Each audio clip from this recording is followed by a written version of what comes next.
As promised, this is a bit of a tour of the Ascent studio. This is a climbing gym in Fort Collins, Colorado. As I mentioned in several previous videos, my quest is to document every gym that I climb across the country.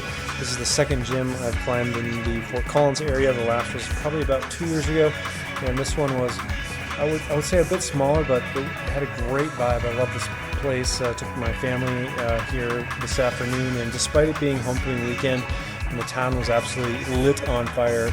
The gym was actually decently staffed and run, and there was plenty of space to spread out. Everybody was very courteous and cooperative, despite waiting on some routes to go up and down. It was totally cool. There were 4 audible A's. Normally they have 5. They had 1 down for repairs, which is totally cool. They check these every day, as they mentioned during the brief tour before we started.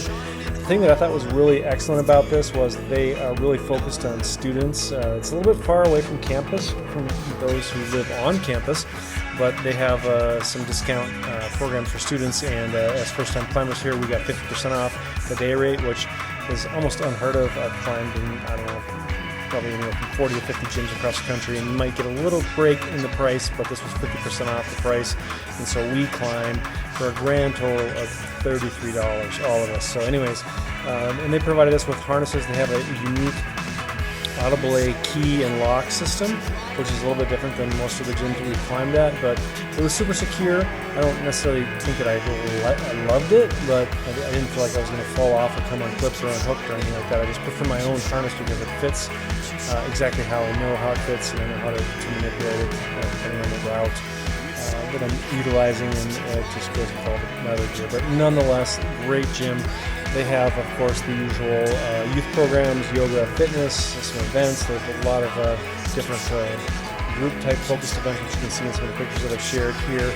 And Fort Collins is just a very cool area to visit. There's lots of breweries. It's very much so different than the vibe of downtown Denver or some of the Denver suburbs where we've climbed in the last few months. And so it is more of a college town feel. There's tons of student population there. I think the local population is probably about 100,000 people. But anyways, if you're in Fort Collins, I definitely encourage you to check out this. Not only because it's a fun gym, the routes are challenging. They're harder than some of the routes that we've climbed on the West Coast. Some of the V2 to V4 bouldering routes are more equivalent to V8s, V10s from where we climb. And the Audible A and some of the top rope routes obviously were a little bit challenging. I would say like the V9, V10 routes that we climbed today are more akin to like a V12 route in some of the West Coast gyms that we've climbed in the past 6 months or so. But it doesn't really matter. I mean, routes are routes. It's fun to challenge yourself, and I definitely encourage you to check out this. Not only just for the atmosphere, the vibe, the location is fine, everything's cool, but 50% off your first time in the gym, you can't beat that. So let me know what you think. Take care. See you well.